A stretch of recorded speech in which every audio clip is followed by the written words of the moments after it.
I knew it. There are no people around, so the description is pretty spot on. Then again, it is just a staircase, so that only makes sense. So why is it that I can't seem to calm down? Maybe it's because of that employee downstairs. It feels like he's been keeping a close eye on me. Or maybe it's because Kozupi and I are speaking telepathically. We aren't making any noise, so from an outsider's point of view, we probably just look like a bunch of freaks making faces at each other in total silence.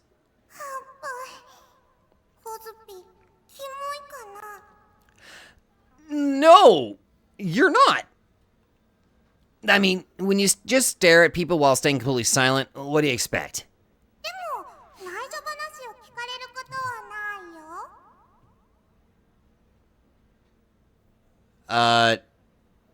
Nobody can hear the secret conversations. Kozupi. Conversations, not conservations. Wait, what? These are supposed to be secret? Ugh. The sheer amount of energy you have really does tire me out. Some things never change, though.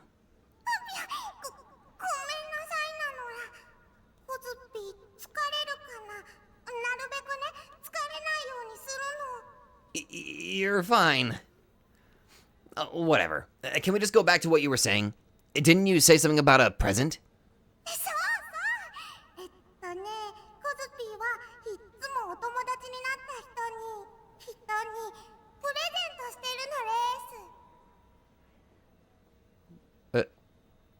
Really? As she spoke, Kozupi started rummaging around in her bag.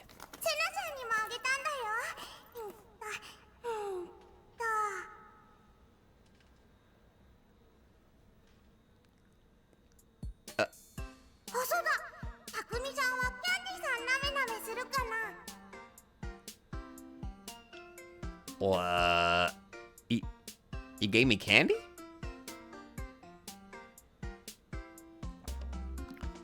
She offered me a piece of candy. Just what the hell did she actually keep in her bag? For now, though, I just took out the candy, unwrapped it, and popped it in my mouth. It was lemon flavored. The tangy flavor spread throughout my mouth. Pretty refreshing, honestly. Was that the present, Kozupi?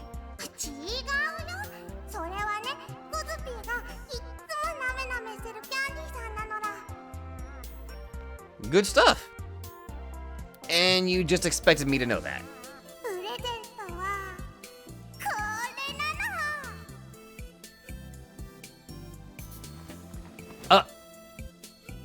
She happily pulled out a number of fanciful accessories from her bag, each one made up of a bunch of colorful beads.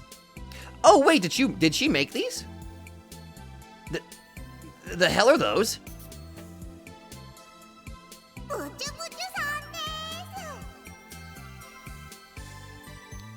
Your terminology is killing me. Clickety clackities? Next you're gonna tell me you're gonna have like little knickknacks. Actually, wait a minute.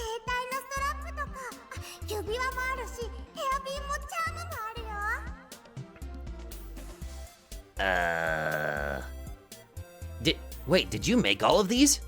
By hand? Oh.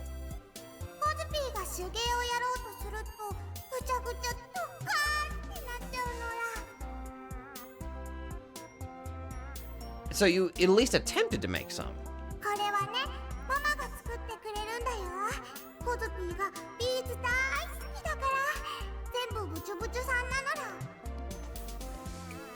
Oh, your mom made those for you?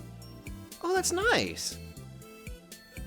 That's actually really nice. I mean, in terms of beads, I've actually got like, I'm not entirely sure it counts, but on my door. Okay, first off, this is gonna sound really fucking weird. I'm not a Buddhist, but I have Buddhist prayer beads on my door frame over here. And whenever I get stressed out or anything like that, I'll take up the beads and just kind of count them and move them around in my hand, and that does a really good job of calming me down. Usually whenever I get stressed out or something like that. But I always have them over there. There's something really soothing about beads. It's kind of why I'm already kind of intrigued by this. Also, it's just precious that her mother made them for her. Kozupi suddenly grabbed my hand. The sheer warmth and softness of it made my heart skip a beat.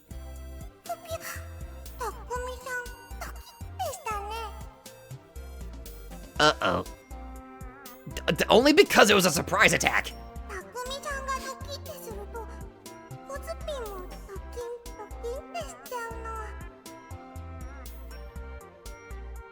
With a smile still on her face, Kozupi handed me something made out of beads.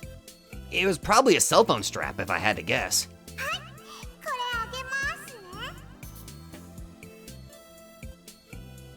I don't want it.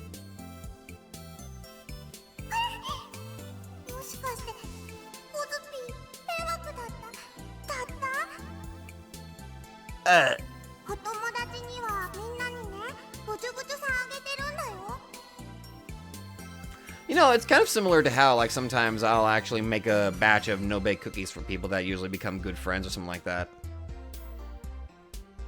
I kind of get it. With a turn that would give anyone whiplash, Kozupi burst into tears. Oh, why does she have to be so quick to cry all the time? I mean, isn't this something a girl would wear? I mean, I'd feel weird putting it on.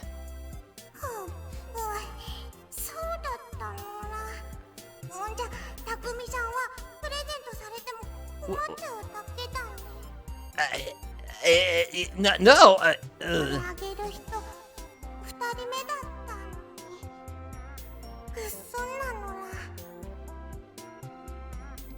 Oh God, that's me. Don't, you're guilt tripping me. Stop it. Depressed as could be, Kozupi made take back the cell phone strap, but I quickly pulled my hand back and jammed it into my jacket pocket. I changed my mind. I'll take it.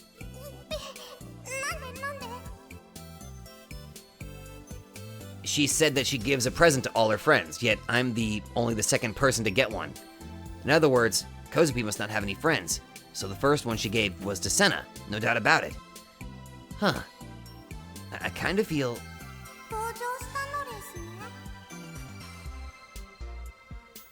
Ah, shit, I forgot Kozupi can read all my thoughts. But honestly, as much as I feel sorry for you, I think we're actually the same in some ways.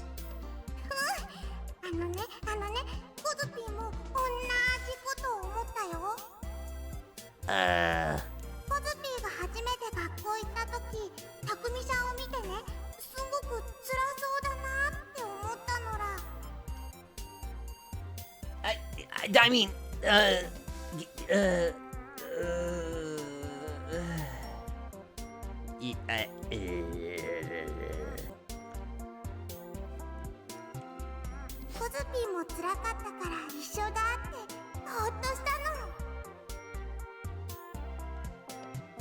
The same, huh? It reminds me of what Senna told me about Kozupi's life before she transferred. She and I really are alike. We're both closed off to the world, we're both at the mercy of the malicious entities surrounding us. We both avoid crowds, we both avoid human contact, we're both afraid of people, and we both like hiding away by some dimly lit staircase, making ourselves unnoticeable.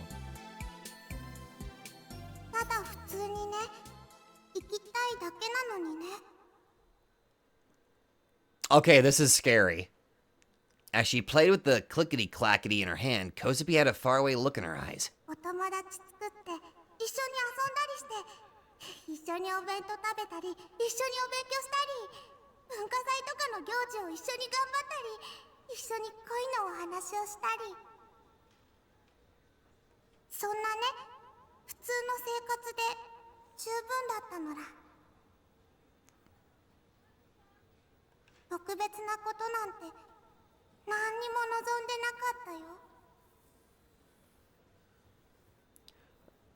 This one definitely feels like she never wanted any of the shit that she's been dealing with. She just wanted to have a normal life, but now she's just kind of fucked up and she now has to kind of live with it.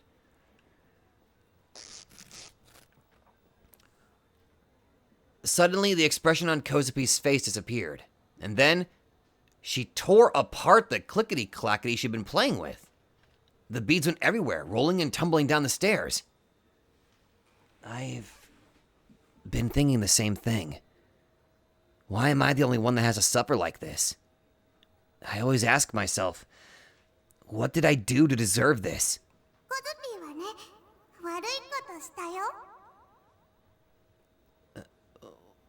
What did you do?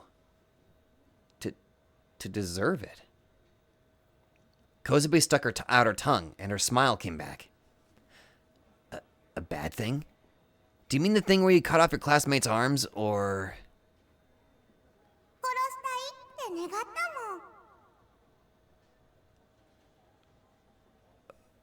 Oh.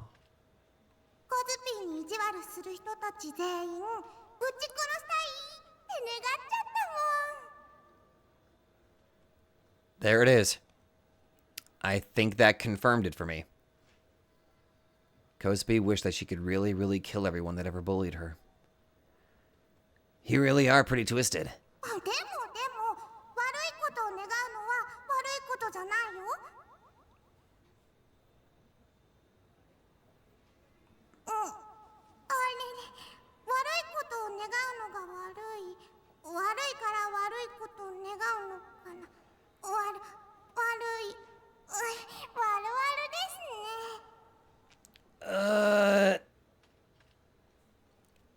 It's on a case-by-case basis, like...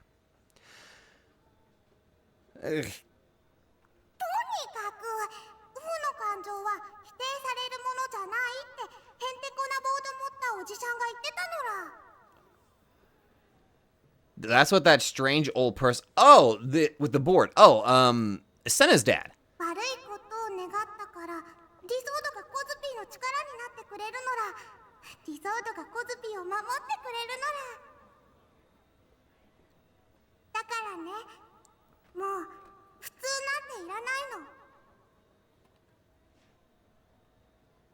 Are you sure? Have you really given up on trying to live a normal life? Are you sure that's what you want? That you won't regret it?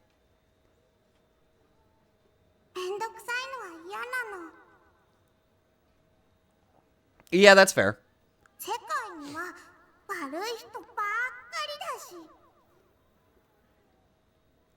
I'd say halfway filled with baddies. What about Senna? Do you think she's a bad person too?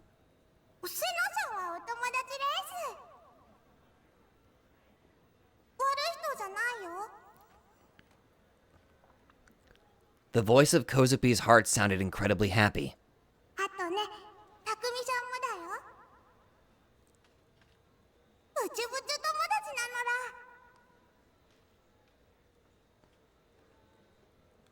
If we could all think like Kozupi does, life would probably be a whole lot easier. Or is the reason Kozupi thinks this way because she was broken at some point in the past? That's not really something I can answer. While I might complain all the time about the world around me, inside my head that is, at the end of the day, all I want is for someone to help me. That's all I ask. While I may have thought we were similar, I guess Kozupi and I really are different.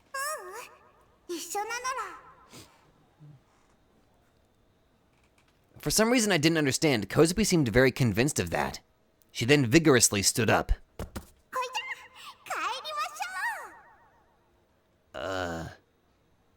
As soon as that left her mouth, Kozupi raced down the stairs. And then, in a display that was very in character for her, she slipped and fell on the very last step.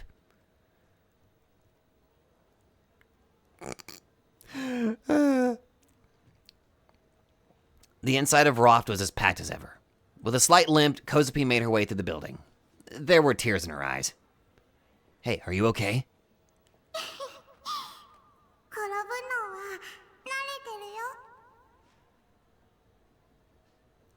Kozupi flashed a brave smile. But that smile quickly faded. And her eyes went dead, apparently. Kozupi stopped dead in her tracks, and her gaze shot straight behind me. When I glanced over my shoulder to see what she was looking at, I saw a bunch of mirrors for sale. Everything from hand mirrors to full-on dressers were on display. With a stiff expression, Kozupi looked away from the mirrors, then started to quickly walk away. Okay, so he immediately noticed. The voice of her heart held not even a trace of the energy from before. So he immediately noticed that there was a shift in, or at least I hope he noticed. I ran after Kozapi, but I had taken too long to do so, and now I couldn't see her anywhere. I hadn't said anything to her about wanting us to leave together, but she was the only person I had left. Losing her started to make me freak out, and I could feel the anxiety slowly welling up. Being all by myself, especially in the center of Shibuya, I really didn't like it. The mere sight of the human stampedes moving along caused sweat to bead all over me. So knowing I couldn't take it, I gave up on trying to find Kozapi and decided to hurry back to my base. What was that? Somebody took a picture! I'd heard something. The loud clicking sound of a camera shutter. I shifted my gaze toward the sound, but I couldn't see anyone with the camera. That was when I realized the sound hadn't been an actual camera, but a cell phone. That explained why the sound had been so clear. And yet, despite that realization, I still couldn't locate anyone that was pointing a cell phone at me. Was I just too on edge? No, that couldn't be. That couldn't be it. My social suicide would have been incredibly well known throughout Japan, especially considering how much people freaked out over espers. So, it wouldn't have been all that strange if there were people who found it amusing to snap random photos of me. The streets were overflowing with people. Well, at least none of them were looking at me. Don't look at me. Biting my lip, I continued dragging myself forward. I hung my head as low as possible so as not to be recognized.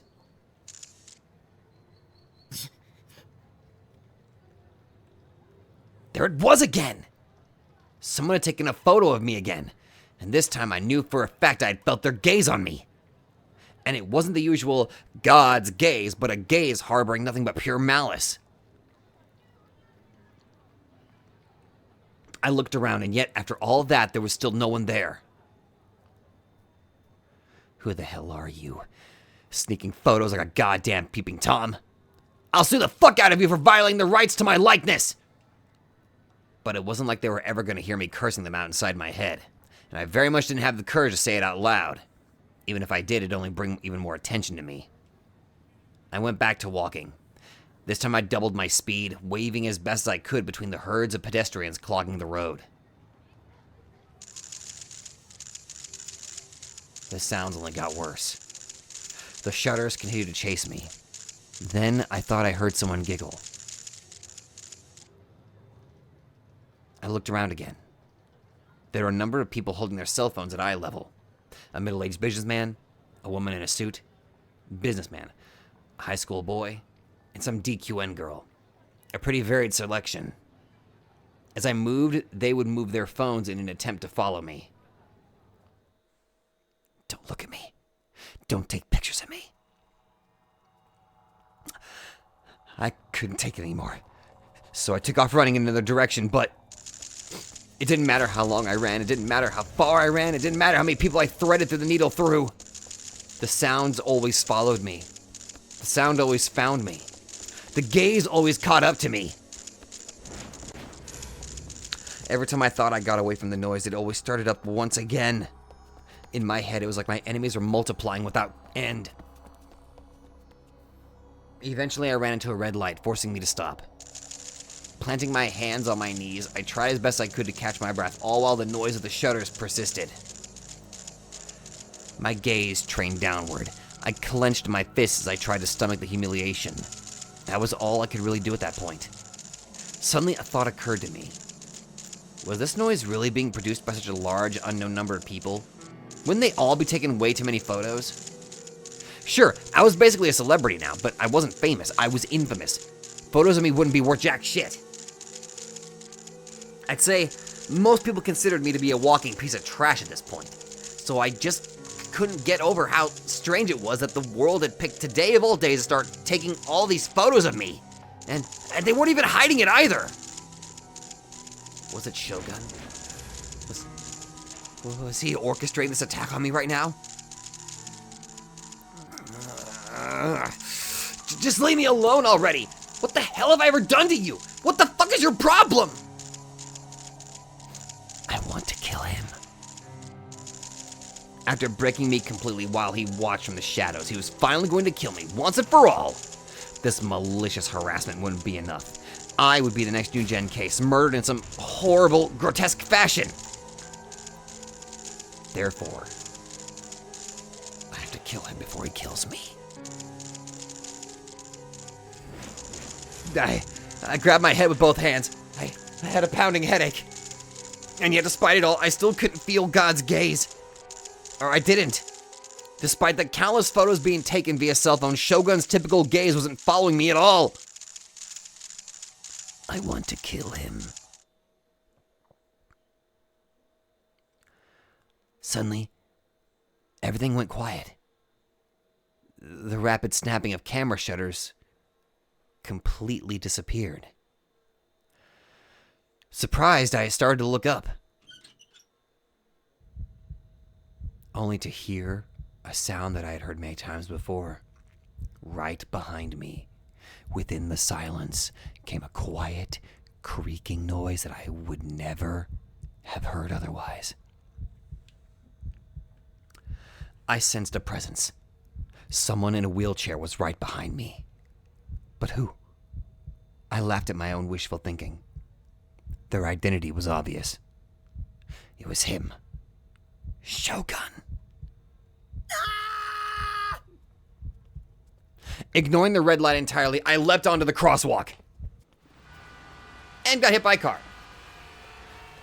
My ears were assailed by a chorus of horns, and one vehicle was on the brink of running me over just before just barely managing to screech to a halt. But I couldn't look back now. I had to keep running as hard as I possibly could.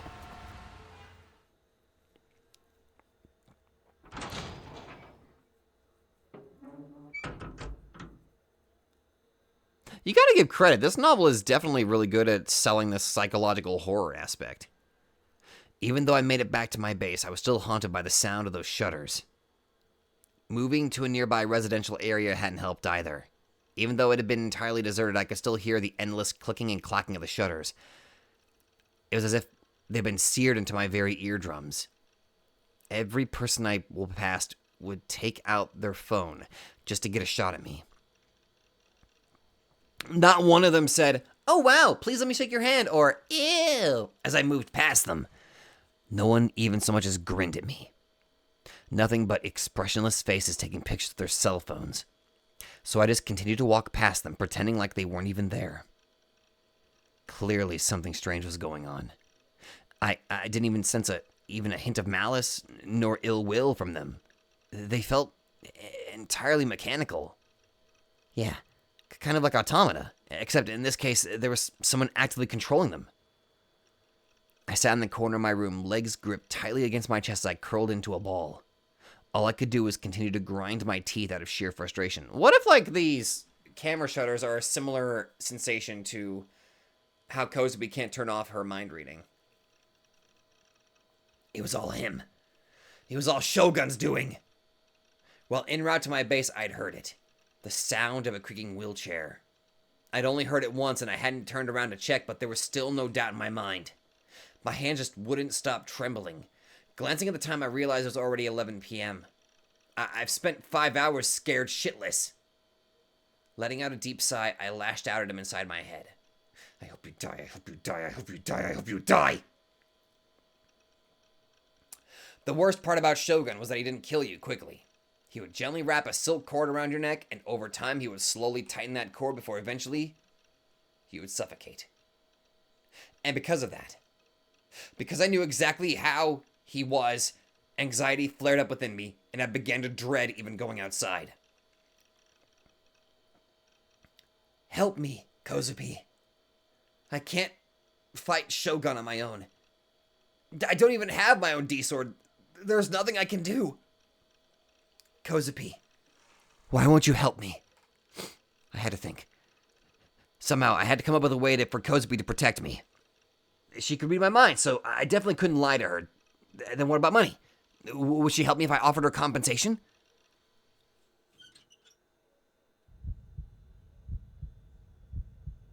That noise just now. With a horrible gulp, I squeezed myself into an even tighter ball and strained my ears for the slightest sound. I just hallucinated it. Yeah. That was the most obvious answer.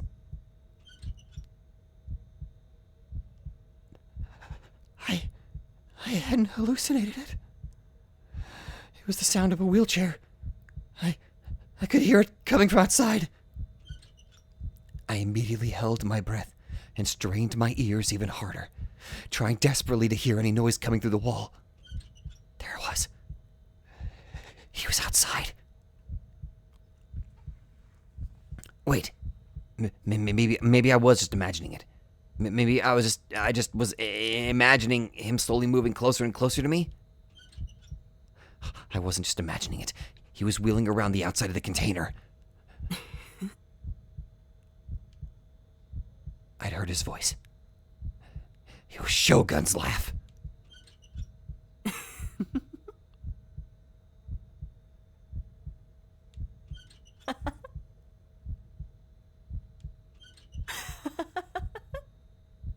Yeah, that's probably Sua, maybe. He was laughing. In the dead of night, he was sitting outside my container in his creaky little wheelchair, laughing. But it didn't end there. The very next second, I heard the sound of a cell phone's camera shutter. Had Shogun taken a picture? What had he taken a picture of? The container? No. It wasn't just Shogun. There were other people there. And not just 2 or 3. It felt like there were at least 10. They were all taking pictures of with their phones in perfect unison. The sounds of the shutter echoed off the walls and coiled into my ears. This wasn't possible. A delusion like this was just that. It was a delusion. If I peeked outside, surely nobody would be there.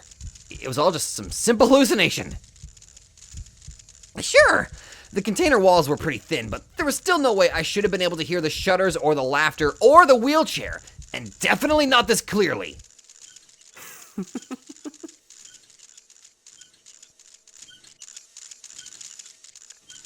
Thematically, this is legitimately terrifying. I didn't have the courage to go outside and check for myself. Fear overwhelming me, I burst into tears and wrapped a blanket around my head in an attempt to cover my ears. Don't come in. Don't come in. Don't come in.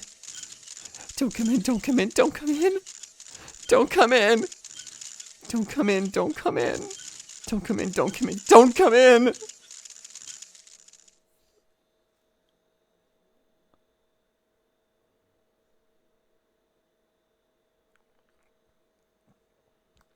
How much time had passed? It had only been about 10 minutes, but it felt more like 10 hours. I threw off the blanket and got up as quietly as I possibly could. I listened very carefully. I didn't hear anything outside. All I could hear was the sound of my PC. So it really had been just a hallucination. Yeah, it had to have been. Just to be sure, though, I should check outside.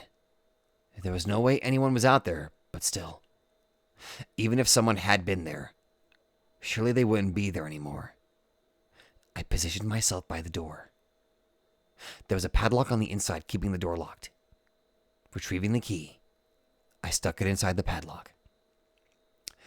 But I didn't have it in me to turn the key that easily. My heart was pounding out of my chest and my nerves refused to calm down. I was terrified. The mere thought of opening my door absolutely terrified me. This could have all just been some total bait. Someone could be outside right now, biding their time as they waited with bated breath for the opportune moment to strike. I wanted to tell myself that something like that would never happen to me, but it was pointless to even try. I'd been deceived over and over again, and I couldn't take it anymore. I was so tired.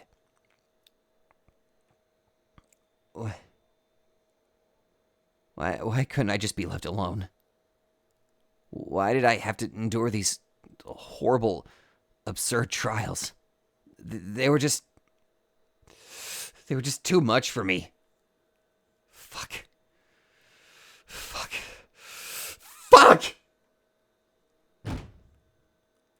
slammed my fist into the door with a loud bang. The noise resounded incredibly loudly, and my hand immediately hurt like hell. Not a sound came from outside. There were no signs of anyone being out there.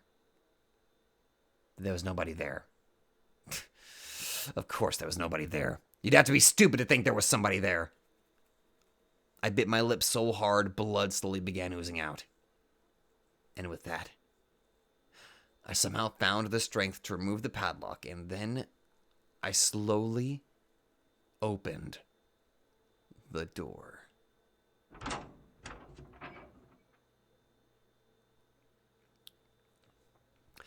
In an attempt to investigate, I peeked my head out from my base.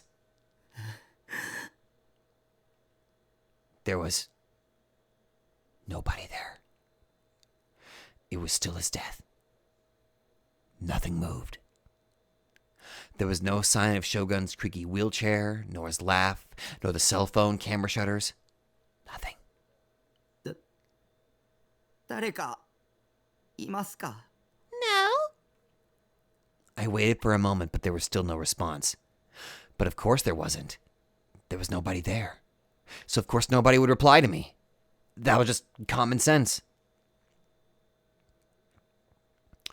Nervous as could be, I began to check even further outside, shifting my gaze toward any shadowy areas I could see. Yeah. No one was there. Everything I'd heard, I had hallucinated. All the repeated, extreme stress had caused me to start breaking down. Yeah, that made perfect sense. I just gotten scared and ended up losing it. 僕涙目。もうね、アホかとバカかと。The sheer stress I was feeling left me trembling as I laughed at my own pathetic state. Look at this dumbass. It was laughable, really. I couldn't help but LOL. Man, I was so worn out.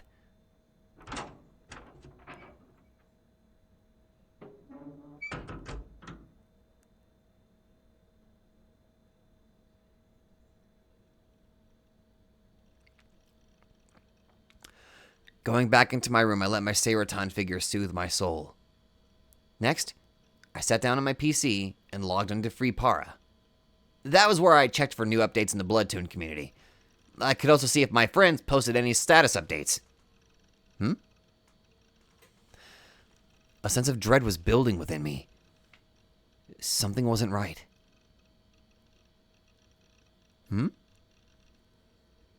The list of my friends' statuses popped up in my display. None of it was from any friends whose names I typically saw. Also, let's look at these. His appearance. Wait, author Spider. Arrival at site inside the rising elevator. Arrival wheelchair. Beginning of the festival. Commemorative photograph. Rooftop nightscape. Container wall. Sink. Shower. Double door. Stairs leading to rooftop. His appearance. Darth Spider. That is Sua. Also, look at the differences here. The times in which he took these photos. This motherfucker was following him. Also, did I read that name right? Soba Shop Slut? What? The list had been bombarded with a single name posting over and over again in quick succession, burying all other posts. That friend's name being Spider. Did I even have a friend with that handle? Well, I'd be lying to myself if I said I knew all my friends. I had over 100 of them, so it'd be stupid to make that claim. It looked like Spider had written around 15 entries in the past 30 minutes or so.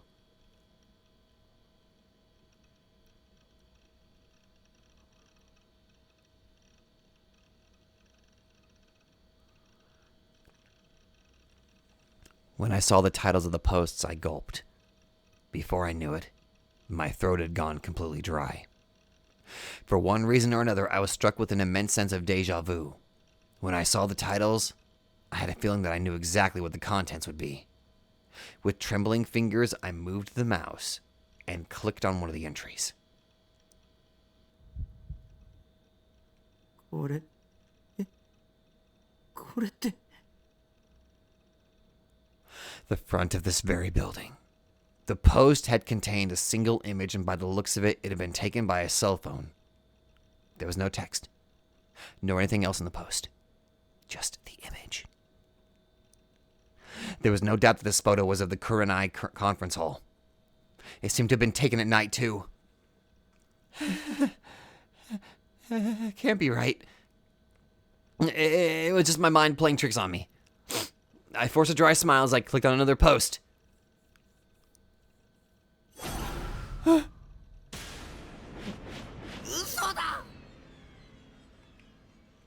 Despite me crying out in disbelief, even I could have predicted what was to come just by reading the title. And yet the horror gave rise to countless goosebumps across my skin, each bump like a stewing bubble of sheer dread. Those noises, they'd just been hallucinations, hadn't they? The sound of the wheelchair, the sound of Shogun's laughter, the sound of cell phone shutters. Had those sounds actually been real? Had someone actually been outside my base until only a short while ago?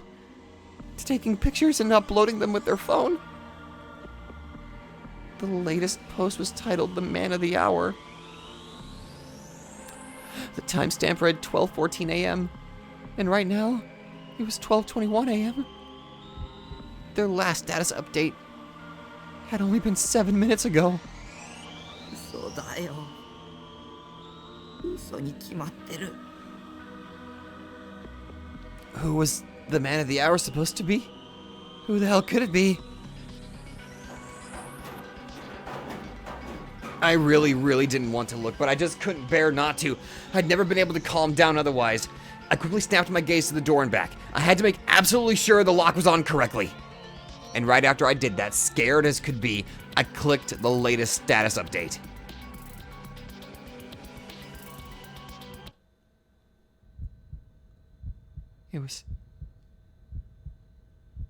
It was a picture of me.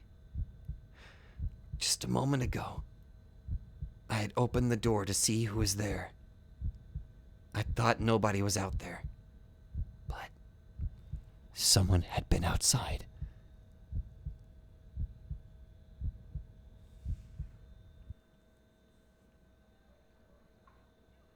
Now that is effective horror! God damn! The pure, unadulterated fear that somebody is watching you and you can't even see them? Holy shit! And then you get the sounds of just laughter outside your... Oh my god! That is so good! That is effective horror! I was actually on the edge of my seat! That was really good! You know, whenever I was told that this was psychological horror, this is the kind of stuff that I was expecting. This is what I was kind of hoping for. But right now I need some water. I'm gonna go sleep. Thank you all very much for watching. See you guys next time.